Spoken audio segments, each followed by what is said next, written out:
Alhamdulillahirabbil alamin wassalatu wassalamu ala Rasulillahi wa ala alihi wa sahbihi wa man tabi'ahum bi ihsanin ila yaumiddin amma ba'du. Insyaallah taala mulai pagi ini berhubung kita telah memasuki bulan Sya'ban dan tidak berapa lama lagi kita akan memasuki bulan yang sangat mulia yaitu bulan Ramadan. Semoga Allah Subhanahu wa taala menyampaikan kita semua di bulan Ramadan. Dan juga kita memohon kepada Allah Ta'ala bi asma'il husna wa sifatihil ulya supaya segera mengangkat penyakit dan juga wabah yang sedang menyerang seluruh dunia ini, terkhusus ya dari negeri-negeri kaum muslimin semuanya, sehingga kita bisa dengan maksimal beribadah di bulan Ramadan ini, bisa bersama-sama lagi untuk pergi ke masjid Allah Subhanahu wa taala. Dan saya juga mengajak kepada saudara-saudara sekalian untuk tidak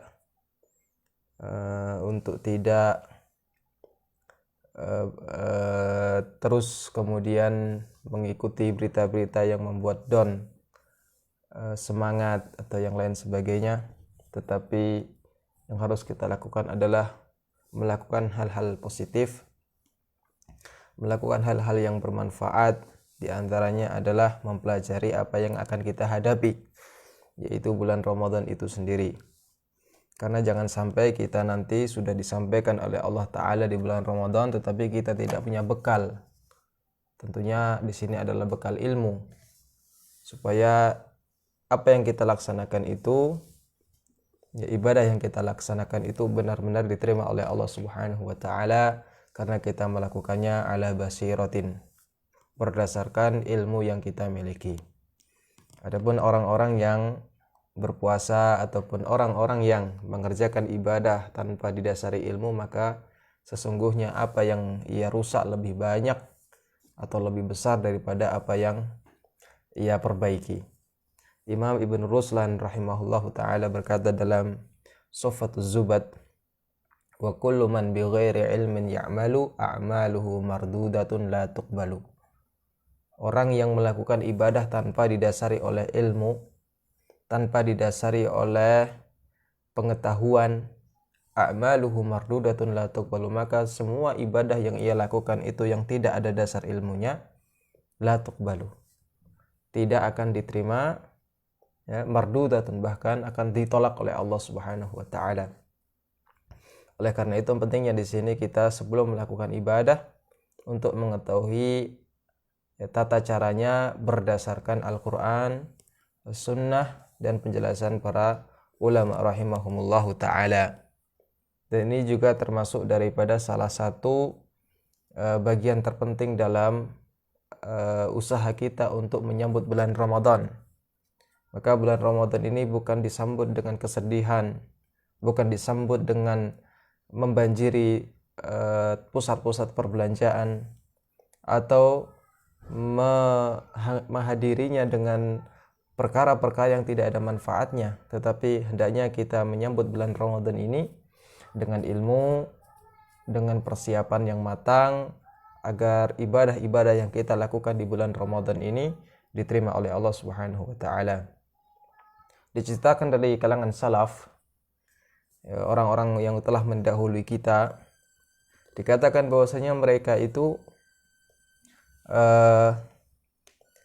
setelah 6 bulan sebelum mereka masuk di bulan Ramadan, 6 bulan sebelum mereka masuk bulan Ramadan, mereka berdoa kepada Allah Ta'ala, konsentrasi mereka berdoa kepada Allah Ta'ala agar Allah Ta'ala menyampaikan mereka ke bulan Ramadan. Setelah bulan Ramadan tiba, mereka serius konsentrasi untuk melakukan sebanyak mungkin ibadah yang dilakukan di bulan yang mulia tersebut.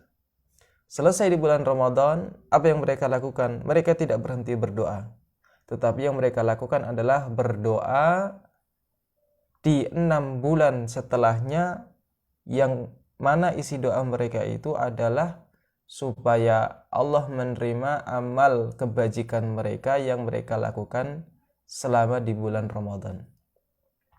Ya, mereka berdoa kepada Allah Ta'ala di 6 bulan setelah bulan Ramadan atau 5 bulan setelah bulan Ramadan, ya, untuk supaya Allah menerima amal perbuatan mereka di bulan Ramadan. Karena memang bulan Ramadan ini adalah memang musim perniagaan, di mana Allah Azza wa Jalla akan melipat gandakan semua bentuk kebajikan. Allah Subhanahu wa taala telah memberi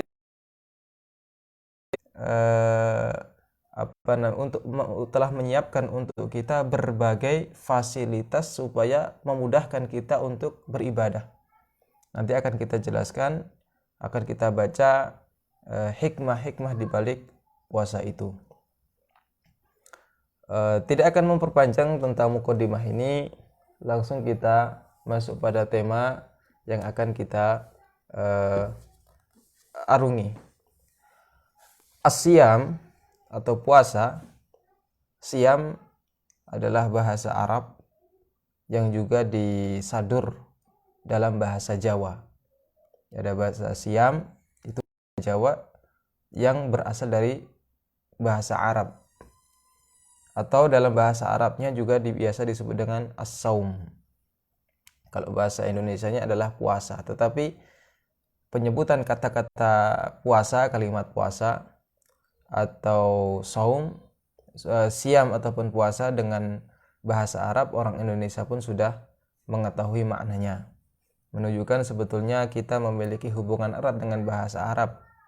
Oleh karena itu, tidak ada halangan bagi kita untuk mengatakan sulit belajar bahasa Arab, karena sesungguhnya sudah banyak kosakata dalam bahasa Arab yang kita fahami.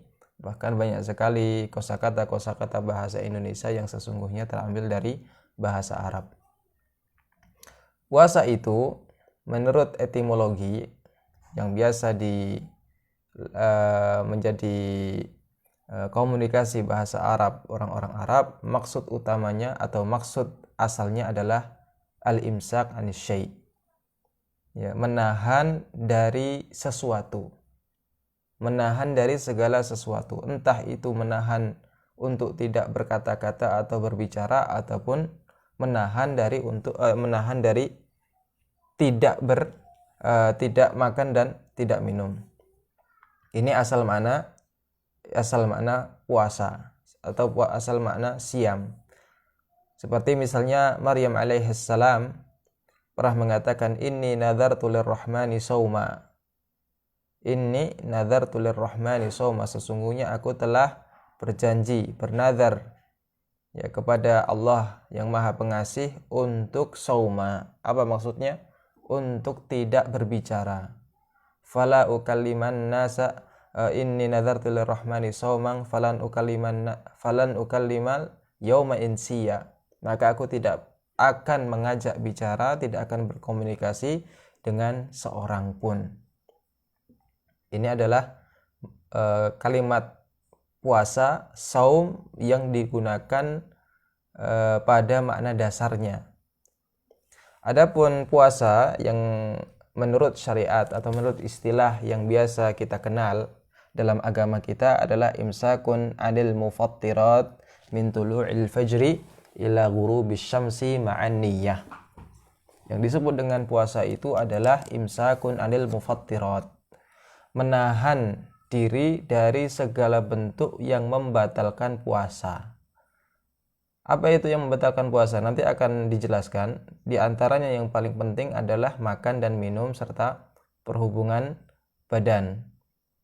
Ya, menahan diri dari melakukan segala sesuatu yang menyebabkan puasa itu batal, min tulu'il fajri, dari sejak matahari terbit, dari sejak fajar shadiq, ila ghurubis syamsi, sampai matahari tenggelam. Tentunya sampai sampai waktu maghrib telah tiba. Ma'an niyati, disertai dengan niat. Nah, nanti akan dijelaskan lebih panjang tentang permasalahan niat. Kemudian kapan awal mula diwajibkan puasa kepada kaum muslimin? Puasa Ramadan diwajibkan atas kaum muslimin pada bulan Sya'ban tahun kedua Hijriyah. Walaupun sebetulnya puasa itu telah dikenal oleh umat-umat sebelum kita, sebelum umat Nabi Muhammad SAW yang mendahului beliau alaihi salatu wassalam telah mengenal ritual ibadah puasa itu. Ya, orang-orang Yahudi dan orang-orang Nasrani dan orang-orang sebelum Yahudi Nasrani telah diwajibkan atas mereka ritual ibadah puasa ini. Ya, tidak melakukan makan, tidak melakukan minum dan segala bentuk yang membatalkan puasa ini sudah menjadi ritual ibadah umat-umat sebelum kita. Jadi ini bukan merupakan kekhususan bagi umat Nabi Muhammad SAW. Walaupun kata para ulama yang menjadi kekhususan dan keistimewaan umat Nabi Muhammad SAW bukan pada puasanya, tetapi pada bulan Ramadannya.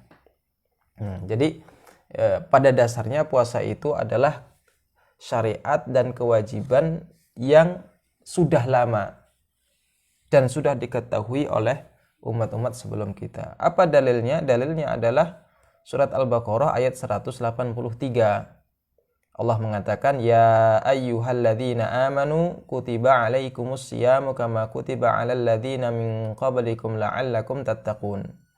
Wahai orang-orang yang beriman, telah diwajibkan atas kalian sebagaimana diwajibkan atas orang-orang sebelum kalian. Siapa sebelum kalian di sini maksudnya? Tentunya sebelum kalian ini maksudnya adalah sebelum kalian wahai umat Islam. Karena Al-Quran diturunkan kepada umat Islam, umatnya Nabi Muhammad SAW. Kalau dikatakan sebelum kalian berarti siapa? Tentunya umat sebelum umat Nabi Muhammad SAW, yaitu Ahlul Kitab dan seterusnya. Apa hikmah dibalik kewajiban puasa itu?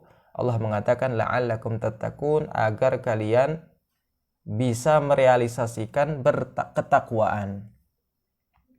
Jadi bulan Ramadan itu bisa diibaratkan sebagai madrasah ketaatan.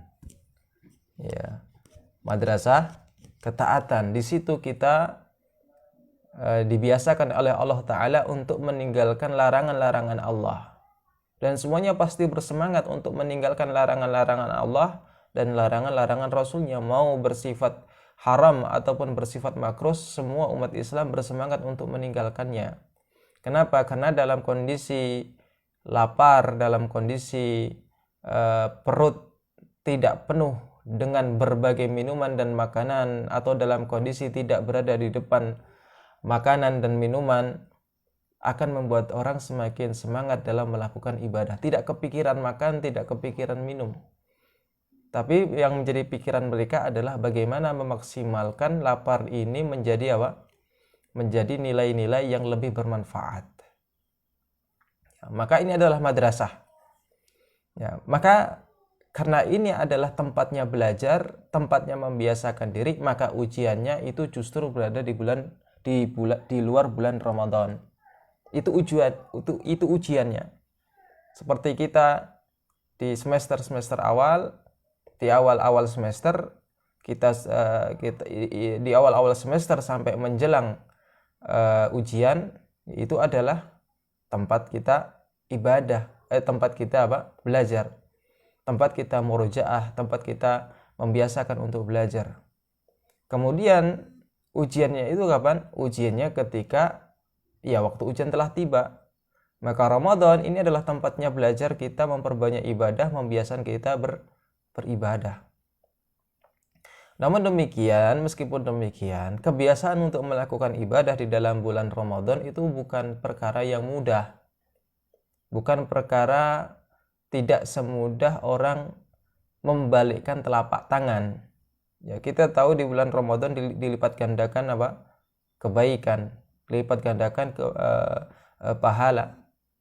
Tetapi ternyata banyak orang yang tidak bisa memaksimalkan beribadah di bulan Ramadan, tidak bisa banyak membaca Al-Quran, tidak bisa yang wanita yang biasanya tidak menutup aurat pun di bulan Ramadan tidak menutup aurat. Padahal menutup aurat itu adalah salah satu daripada ibadah yang besar bagi wanita, terutama di zaman sekarang ini. Kenapa mereka tidak bisa memaksimalkan ibadah di bulan Ramadan? Karena memang tidak terbiasa. Bahkan kejahatan-kejahatan itu juga masih selalu ada, juga masih sering dilaksanakan dan dikerjakan di bulan Ramadan. Padahal Allah Ta'ala telah mengatakan jika datang bulan Ramadan maka maka sufidati syayatin, setan-setan itu akan diikat. Tapi kenapa kok kemudian di bulan Ramadan itu justru kejahatan juga masih berlangsung? Jawabannya sederhana. Ya, karena setan itu sudah mengedukasi, telah mendidik manusia sejak 11 bulan lamanya. Ya, sejak 11 bulan lamanya setan sudah mengedukasi, telah mendidik manusia melakukan kebiasaan-kebiasaan buruk, kebiasaan-kebiasaan jahat.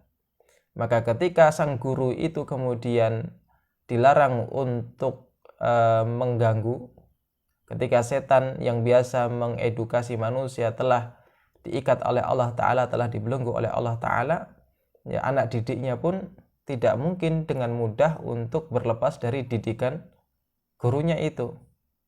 Maka kambing hitam perbuatan dosa itu bukan semata-mata setan, tetapi juga hawa nafsu dan kebiasaan. Oleh karena itu, kambing hitam setan memang sudah dibelenggu, tetapi anak didik setan telah terbiasa melakukan kebiasaan-kebiasaan buruk. Ya, orang yang kemudian tidak terbiasa membaca Al-Quran dengan jumlah ayat yang banyak, di bulan Ramadan pun akan kesulitan. Ya, akan kesulitan, tidak semudah yang dibayangkan. Kenapa? Karena dia butuh yang namanya kebiasaan.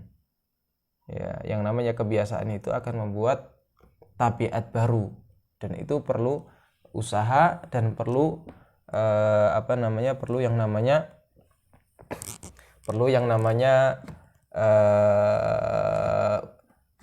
perlu usaha dan juga perlu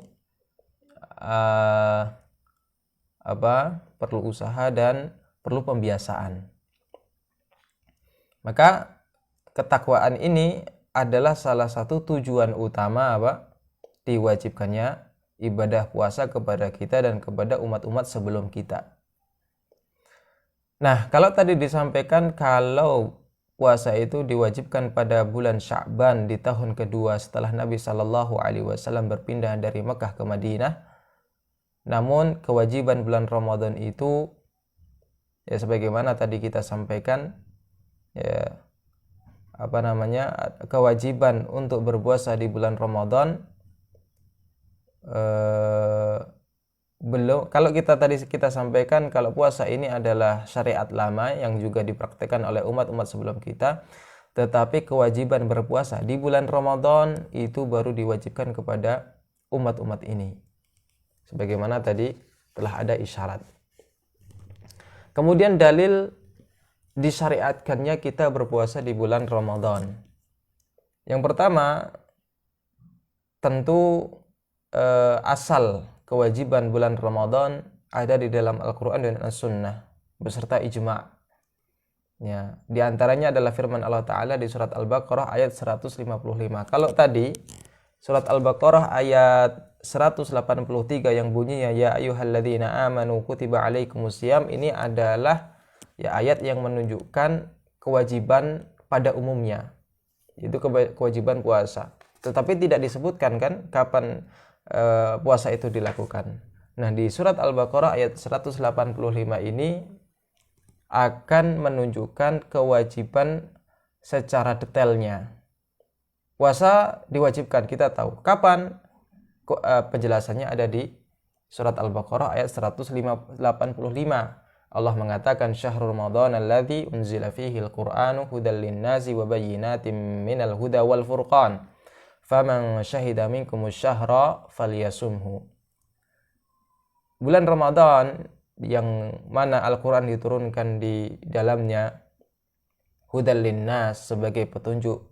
Ya, tujuan Al-Quran diturunkan ke bumi, ke atas manusia, itu adalah untuk memberikan edukasi kepada manusia, untuk memberikan petunjuk bagi manusia. Wa bayyinatin minal huda wal furqan, dan sebagai penjelas, ya, dari pintu hidayah kepada al-furqan, pembeda antara yang hak dan yang batil. Ya, di Al-Qur'an itu dijelaskan tentang mana yang hak dan mana yang batil. Mana yang iman, mana yang kufur. Mana yang Islam, mana yang kufur. Ya, mana yang taat, mana yang tidak taat, mana yang maksiat. Sampai-sampai Allah Ta'ala mengatakan la ikraha fiddin, sampai saking jelasnya perbedaan antara yang benar dan yang salah, antara yang iman dan yang kufur, sampai Allah mengatakan tidak ada paksaan lagi dalam beragama. Oleh apa sebabnya? Ya, qad tabayyana rusydu minal ghayy. Karena yang benar dan yang salah itu telah jelas, telah nampak. Orang yang mau berpikir, orang yang mau menggunakan akalnya, orang yang mau membaca Al-Qur'an akan dengan mudah membedakan mana yang hak dan mana yang batil. Kemudian Allah mengatakan, "Faman syahida minkumus syahra falyasum." Oleh karena itu barang siapa yang menyaksikan di antara kalian bulan Ramadan, melihat hilal, falyasumhu, maka ia wajib melakukan puasa di bulan itu. Kemudian dalil lainnya adalah sabda Nabi sallallahu alaihi wasallam yang diriwayatkan oleh Imam Al-Bukhari dan Imam Muslim. Beliau bersabda, "Buniyal Islamu ala khamsin." Islam itu dibangun atas 5 pondasi. Yang pertama adalah persaksian bahwasanya tiada Tuhan yang berhak disembah kecuali Allah dan Muhammad adalah utusan Allah. Wa iqamis shalah, begitu juga mendirikan salat. Wa itaiz zakah, menunaikan zakat. Wal haji, dan naik haji. Wa shaumi Ramadan, dan berpuasa di bulan Ramadan. Demikian pula sabda Nabi sallallahu alaihi wasallam kepada seorang Arab Badui yang bertanya kepada beliau, "Akhbirni madza farada alayya Allahu minas shaumi." Wahai Rasulullah, tolong informasikan kepadaku puasa apa yang Allah wajibkan atas diriku. Maka beliau bersabda, "Siyamu Ramadan." Ya, puasa yang diwajibkan atas dirimu adalah puasa di bulan Ramadan. Hadis ini diriwayatkan oleh Imam Bukhari dan Imam Muslim. Kalau kita sudah tahu tentang syariat atau dalil tentang disyariatkannya bulan Ramadan, pertanyaan berikutnya adalah, ya, sudah ada ayat, sudah ada hadis yang menjelaskan tentang kewajiban bulan Ramadan. Pertanyaan berikutnya adalah, apa hukum orang yang tidak melaksanakan puasa di bulan Ramadan tanpa ada uzur? Oleh karena puasa di bulan Ramadan merupakan salah satu rukun besar Islam, dan subhanallah ya, Rasulullah menjelaskan rukun Islam itu diibaratkan sebagai bunyan. Diibaratkan sebagai, atau ini ibarat ulama atau penjelasan ulama bahwasanya rukun pokok-pokok Islam itu dijelaskan dengan kata-kata ruknun. Yang namanya rukun itu adalah di atasnya pondasi. Kalau pondasi itu akidah, di atasnya pondasi ada namanya rukun. Ada beton yang dibangun di pojok-pojok bangunan, itu namanya rukun. Maka rukun-rukun ini yang akan menyanggah atap, jika salah satunya tidak dilakukan, tentu akan berbahaya, dan itu tidak akan kuat. Ya, tidak akan kuat. Atapnya mungkin akan cepat roboh dengan adanya badai, adanya angin yang cukup kuat. Maka ini adalah bahasa yang sangat menarik ya dari para ulama untuk menjelaskan tentang pokok-pokok ajaran Islam yang diibaratkan atau diistilahkan dengan rukun. Ya, yang maknanya adalah bagian yang penting di atas pondasi. Dan puasa oleh karena ia merupakan kewajiban al-ma'lumah minad al-faraid al-ma'lumah minad din bid-darurah, merupakan kewajiban yang secara otomatis diketahui oleh umat Islam. Tidak boleh ada yang jahil, tidak boleh ada yang tidak tahu. Karena ini merupakan syiar. Semua orang tahu, kecil, muda, tua, muda, tahu semuanya kalau bulan Ramadan ini adalah kewajiban. Nah, orang yang kemudian mengingkarinya kana jahidu wujubihi kafiron. Orang yang mengingkari kewajiban puasa di bulan Ramadan, hukumnya orang tersebut telah kafir, keluar dari agama Islam. Semoga Allah melindungi kita darinya.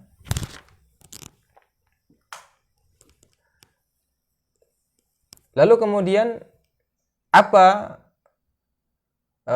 efek daripada orang yang tidak mau atau orang yang tidak mau mengakui kewajiban bulan Ramadan, kewajiban puasa di bulan Ramadan? Maka ia harus yu'amalu mu'amalatal murtad, maka dia harus diberlakukan padanya hukum orang yang murtad. Apa hukum yang diberlakukan pada orang yang murtad? Fayustatabu, maka dia harus diminta untuk bertobat, untuk mengakui kewajiban puasa di bulan Ramadan. Fa in taba qubila minhu, kalau dia mau tobat segera, layaknya orang yang murtad, qubila minhu, maka tobatnya diterima oleh hakim, diterima oleh kepala negara, karena ini urusannya dengan kepala negara, bukan kelompok pengajian atau yang lainnya. Kalau dia mau tobat, mengakui kewajiban puasa di bulan Ramadan, maka tobatnya diterima dan tidak jadi dipenggal. Wa illa qutila haddan, kalau dia tidak mau tobat, tidak mau mengakui kewajiban puasa di bulan Ramadan, maka ia dibunuh. Maka ia dibunuh haddan, secara had, hukum dalam Islam. Ini hukum semacam ini diberlakukan untuk semua orang yang murtad. Orang yang murtad, orang yang meninggalkan Islam, orang yang tidak mau lagi beragama dengan Islam, demikian hukum yang diberlakukan atasnya. Dan juga ada hukum lain, yaitu dia harus dipisah dari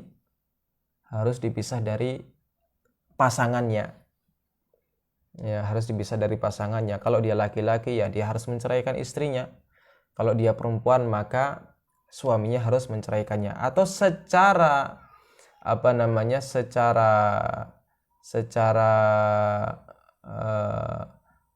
pasti mereka sudah pisah. Hal ini orang yang mengingkari kewajiban puasa di bulan Ramadan dianggap kafir dan diberlakukan atasnya hukum orang yang murtad. Ini tidak berlaku pada in lam yakun qaribal ahdi bil Islam, tidak berlaku bagi orang yang baru masuk Islam. Awal-awal masuk Islam, baru mengucapkan syahadat, asyhadu an la ilaha illallah wa anna muhammadar rasulullah, belum belajar apa-apa, kemudian dia mengingkari kewajiban puasa di bulan Ramadan, maka ini dimaklumi. Atau juga orang yang tinggal jauh dari kota, di mana di situ ada ulama, maksudnya tinggal jauh dari ulama, tidak ada alat komunikasi untuk mencari pengetahuan, maka orang semacam ini ketika ia mengingkari kewajiban puasa di bulan Ramadan, maka ia pun juga dianggap tidak diberlakukan atasnya hukum murtad ini. Kenapa? Karena belum sampai kepadanya ilmu pengetahuan. Ini berkaitan hukum tentang orang yang mengingkari kewajiban puasa di bulan Ramadan, dan tidak mengakui seperti apa yang disampaikan Al-Quran. Lalu bagaimana dengan hukum orang yang mengakui kewajiban puasa di bulan Ramadan tetapi dia tidak mau mengerjakannya? Bukan karena tidak mengakui, dia mengakui, tetapi dia tidak puasa karena memang tidak mau. Dia meyakini puasa Ramadan itu wajib, tetapi karena kemalasannya, karena keengganannya, ia tidak mengerjakannya. Maka orang yang semacam itu, yang tidak melakukan puasa di bulan Ramadan tanpa ada uzur syar'i yang bisa dibenarkan, dan dia tidak mengingkari kewajiban puasa di bulan Ramadan, seperti mungkin ia mengatakan puasa adalah wajib atasku, tetapi aku tidak mengerjakannya. Maka kondisi seperti itu menyebabkan ia menjadi orang fasik dan tidak menjadi kafir. Apakah cuma sampai di situ hukumnya? Tidak. Wa wajaba 'ala hakimil muslimin habsuhu wa man'uhu minat ta'ami wasyarab. Wajib bagi kepala negara kepada pemerintah, wajib atas pemerintah kaum muslimin untuk memenjarakannya dan menghalanginya dari makan dan minum. Dipenjara dan tidak dikasih makan dan tidak dikasih minum di siang harinya. Apa tujuannya? Liyahsulalahu shaumu bidzalika, supaya terjadi padanya itu puasa, meskipun hanya sebatas lahiriah saja. Karena puasa diwajibkan, dalam puasa itu ada niat. Tetapi karena di bulan Ramadan ini adalah bulan yang keramat, bulan yang penuh dengan kekeramatan, yang pamali atau bahasa orang ya, pamali atau saru bahasa Jawa, untuk makan-makan di siang Ramadan, maka hakim kaum muslimin wajib untuk menjauhkan orang-orang yang enggan berpuasa dari makan dan minum. Kemudian pembahasan berikutnya adalah hikmah-hikmah di balik puasa dan rahasia yang ada di dalamnya.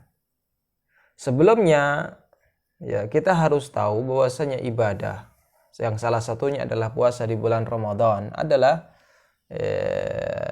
pada dasarnya, pada prinsipnya adalah ibadah yang kita lakukan untuk mengikuti dan melaksanakan perintah Allah. Sehingga wajib bagi orang muslim mengerjakan ibadah itu semata-mata istijabatan li amrillahi ta'ala, semata-mata untuk melaksanakan perintah Allah Ta'ala. Allah mengatakan ya ayyuhalladzina amanu kutiba alaikumusiyam, kita mengatakan sami'na wa ata'na. Itu pada dasarnya kita melakukan ibadah itu, puasa, salat ataupun yang lainnya, semata-mata untuk melaksanakan perintah dan titah Allah Ta'ala, karena dialah yang menciptakan kita, yang memberikan kita rezeki, yang memelihara kita. Karena juga kita sebagai seorang hamba harus taat kepada Tuannya, dan Tuhan kita sejatinya adalah Allah Ta'ala. Maka ketaatan itu kita lakukan semata-mata semata-mata kita ini mawas diri, sadar diri kalau kita ini hamba. Kita punya Tuhan yang memelihara kita, yang ngasih makan kita, yang ngasih rezeki pada kita, yang mengasih rumah, mengasih kenikmatan ini semua. Kita mawas diri, kita tahu diri kita ini hamba. Maka ketika hamba itu mendapatkan titah dari tuannya, maka hamba itu tahu diri, hendaknya dia melakukannya. Biqat'in nadhari an ay natijatin yumkin an tuntaj an ibadati saum. Dengan tanpa, pada dasarnya kita menundukkan pandangan dari nilai-nilai yang akan dapat, yang nilai-nilai positif, nilai-nilai lebih yang ada pada ibadah itu. Ini mengingatkan saya kepada firman Allah Ta'ala di surat Al-Baqarah, laisal birra an tuwallu wujuhakum qiblal masyriqi wal maghrib walakinnal birra man amana billahi wal yaumil akhir. Kebaikan sejatinya itu bukan ada pada kita menghadap ke timur ataupun ke barat. Tetapi kebajikan yang sesungguhnya, yang sejatinya, ketaatan yang sejatinya adalah tatkala kita beriman kepada Allah, beriman kepada malaikat, beriman kepada kitab dan hari akhir dan seterusnya sampai akhir ayat surat Al-Baqarah. Ayat ini berkaitan dengan apa? Ayat ini turun berkaitan dengan pemindahan kiblat. Awal permulaannya Allah mewajibkan umat Islam untuk sholat menghadap ke Baitul Maqdis. Kemudian Allah Subhanahu wa Ta'ala mengalihkan kiblat dari yang sebelumnya ke Baitul Maqdis ke Ka'bah. Maka pemindahan kiblat ini membuat orang-orang Yahudi dan orang-orang Nasrani dan sebagian umat Islam merasa keberatan. Karena kalau untuk orang Yahudi, yang namanya Baitul Maqdis itu lebih penting bagi mereka. Dan mungkin orang Nasrani pun demikian. Yang menunjukkan kalau jadi di sini ada ikut campur ya. Ikut campur orang-orang Yahudi dan orang-orang Nasrani terhadap syariat Islam. Dan memang ternyata sekarang pun banyak orang luar Islam yang ikut campur dengan urusan umat Islam terkait kewajiban dan ibadah. Ya. Nah, misalnya umat Islam dilarang mengucapkan selamat Natal kepada orang Nasrani. Kan banyak orang Nasrani yang kemudian ikut campur. Kok nggak boleh cuma selamatan Natal saja? Ada suara-suara yang timbul semacam itu.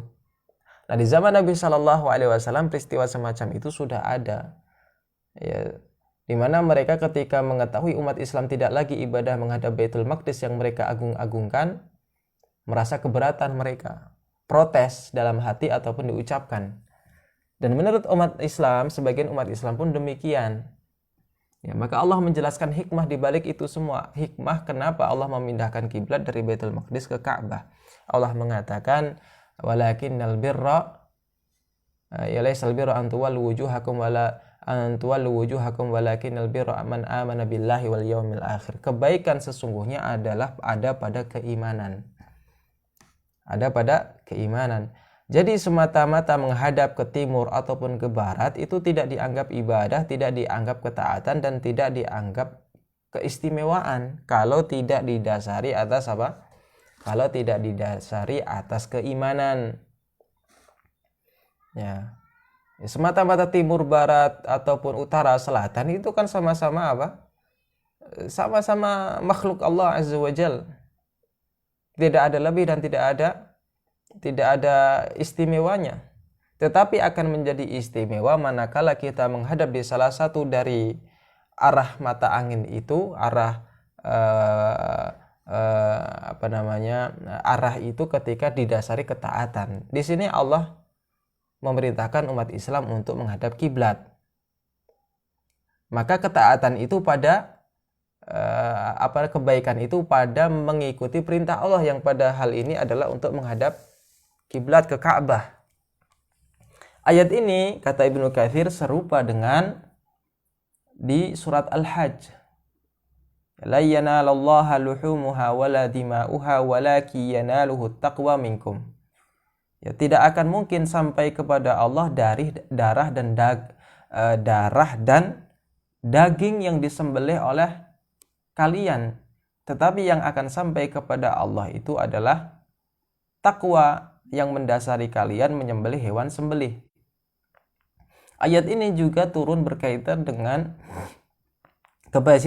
kebiasaan orang-orang jahiliyah di mana ketika mereka menyembelih hewan kurban, dan tentunya syariat haji itu adalah syariat yang lama, yang mana orang-orang musyrikin pun melakukan ibadah haji walaupun tata caranya berbeda dengan apa yang dilakukan oleh umat Islam. Dan di antara rangkaian ibadah haji adalah menyembelih hewan kurban. Maka kebiasaan orang-orang jahiliyah, orang-orang kafir musyrikin jahiliyah, ketika mereka menyembelih kurban, mereka akan menggunakan daging sembelihan mereka dan juga darah sembelihan mereka dilumurkan ke Baitullah, ke Ka'bah. Darah onta, darah sapi, darah kambing yang mereka sembelih itu mereka pakai untuk melumuri Ka'bah. Kemudian hal itu disaksikan oleh sejumlah umat Islam. Kemudian sahabat Nabi Shallallahu Alaihi Wasallam tersebut mengatakan hal ritual semacam itu lebih pantas jika yang melakukan adalah kami umat Islam, karena kamilah yang beriman kepada Allah dan Rasulnya. Kalian tidak pantas. Jadi mereka ingin melakukan apa yang dilakukan oleh umat jahiliyah. Kemudian Allah menurunkan ayat ini, lan yanalallaha luhumuha wala dima'uha walakin yanaluhu taqwa minkum. Yang sampai pada Allah itu bukan daging yang kalian sembelih, bukan darah, tetapi yang sampai kepada Allah adalah apa yang memotivasi kalian untuk menyembelih. Ketakwaan kalian itu semata-mata menyembelih itu nggak ada manfaatnya, nggak ada nilainya, nggak ada keistimewaannya, nggak ada lebihnya kalau tidak didasari atas ketakwaan, kalau tidak didasari atas niat untuk beribadah kepada Allah dan melakukan perintahnya. Maka ini yang harus kita tanamkan pada diri kita semuanya dan kepada anak kita. Maka anak kita ketika kita latih untuk berpuasa, ya katakan kepada dia bahwa ini adalah untuk atau semata-mata taat kepada Allah. Nah, kemudian kalau kita sudah tertanam pada diri kita hal prinsip itu, ya, maka tidak masalah kemudian ia mencari tahu, tidak masalah ia kemudian mengetahui hikmah-hikmah, rahasia-rahasia ilahi yang tersembunyi di balik daripada ibadah-ibadah itu, termasuk puasa, sholat, wudhu, dan yang lainnya. Dan kita semuanya tahu bahwasanya tidak ada ibadah ataupun perintah, bahkan larangan pun yang Allah berikan kepada hamba-hambanya kecuali mengandung banyak sekali hikmah. Baik hikmah itu diketahui maupun belum diketahui atau tidak diketahui. Ya, tentunya ini adalah ya, prinsip Ahlussunnah wal Jamaah, bahwa segala bentuk perbuatan Allah itu mengandung hikmah, mengandung rahasia-rahasia yang tersembunyi. Ada kalanya diketahui oleh manusia, ada kalanya tidak diketahui oleh manusia. Dan termasuk di antara perbuatan Allah yang sangat banyak hikmahnya adalah perbuatan Allah yang dalam hal ini adalah kewajiban melakukan ibadah puasa. Faedah dan hikmahnya sangat banyak sekali.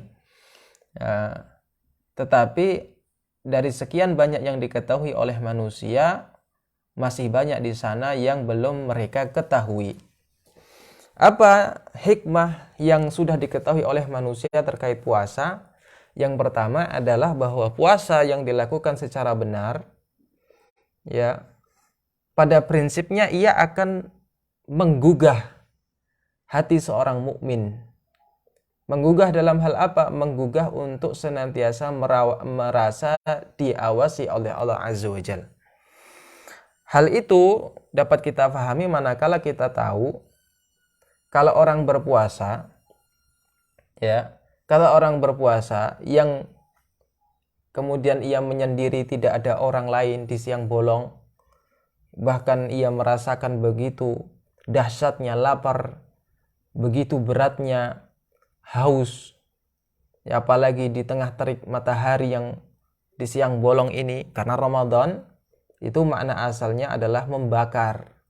Karena memang bulan Ramadan itu terletak pada musim panas.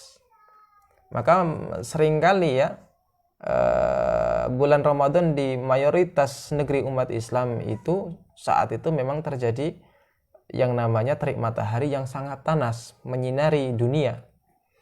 Maka sudah di setengah siang bolong, kemudian sendiri, kemudian terik matahari begitu panas, merasakan lapar, merasakan dahaga, tetapi tidak ada satupun di antara mereka yang puasa sembunyi-sembunyi minum, ya, sembunyi-sembunyi makan, atau pura-pura mandi sambil menghirup air.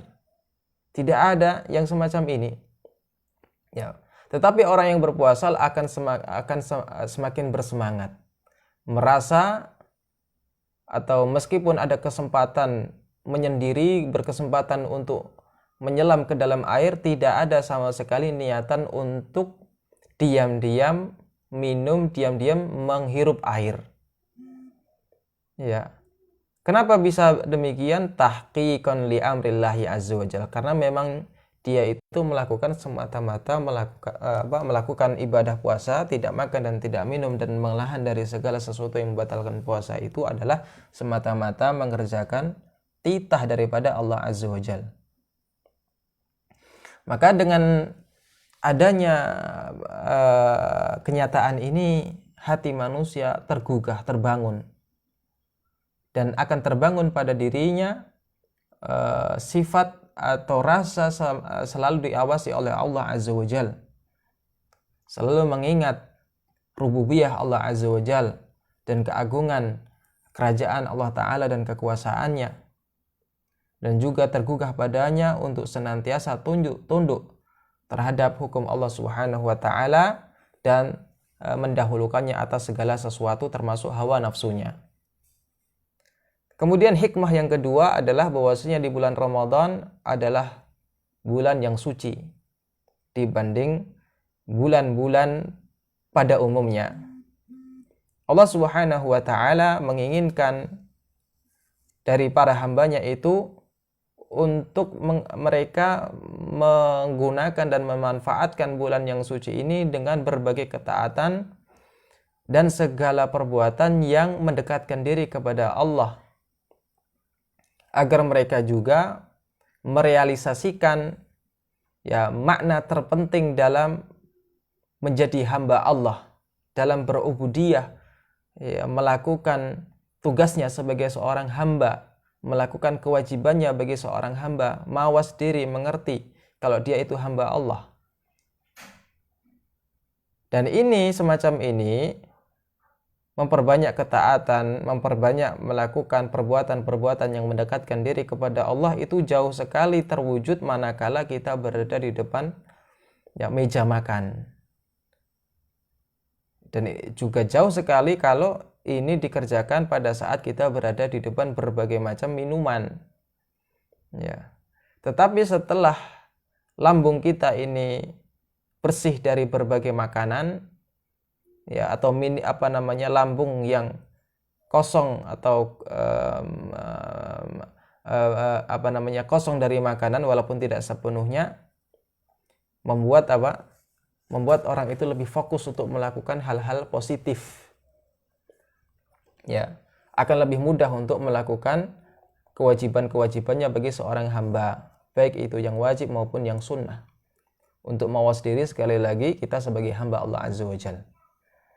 Kemudian yang ketiga, bahwasanya inna istimrar halatis syaba' fi hayatil muslim min sya'nihi an yaghmura masyairahu bi asbabil qaswah. Seringkali dengan adanya kekenyangan, dengan rasa kenyang berlebihan itu membuat banyak orang semakin keras hatinya, keras perilakunya, keras perbuatannya.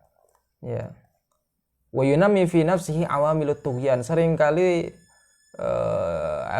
amarah itu timbul karena penuhnya lambung dengan makanan.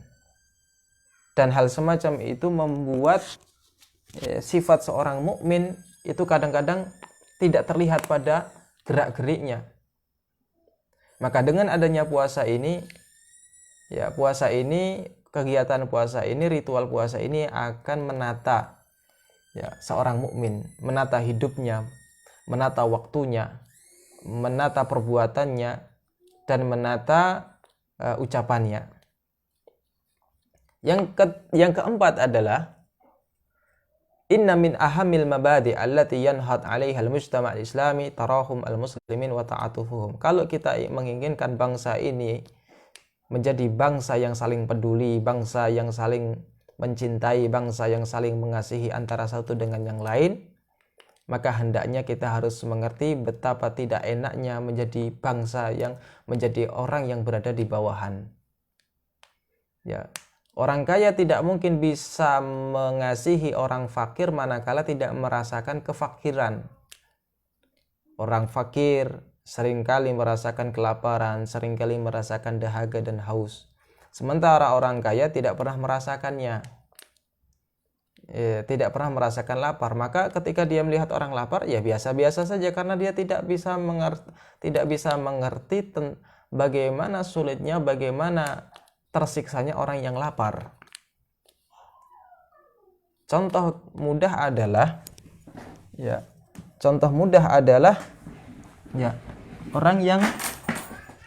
orang yang sama sekali tidak pernah mengendarai mobil.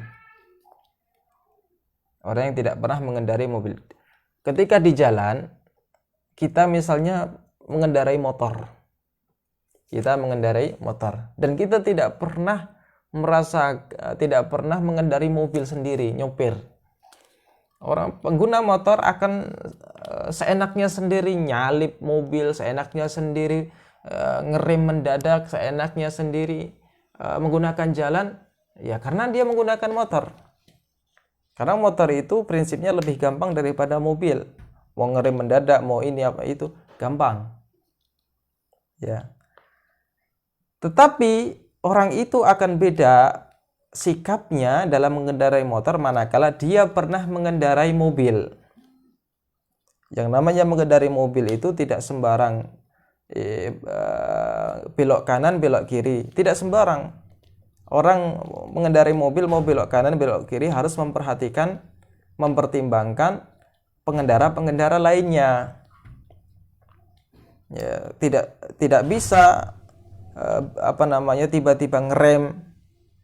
Karena di belakang, kalau misalnya ada kendaraan di belakang, kalau kita tiba-tiba ngerem dengan mobil kita, maka akan nabrak. Ya. Tetapi pengendara motor tidak.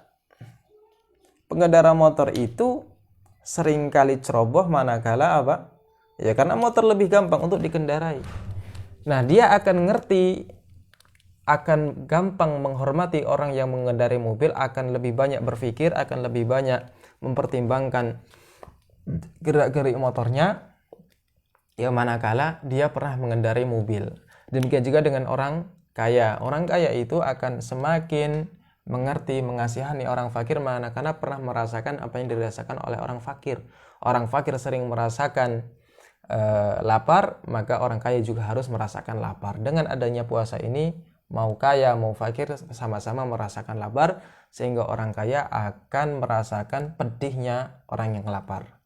Kalau dia sudah merasakan lapar itu pedih dan menyiksa, maka dia akan mudah untuk memberikan kasih kepada mereka.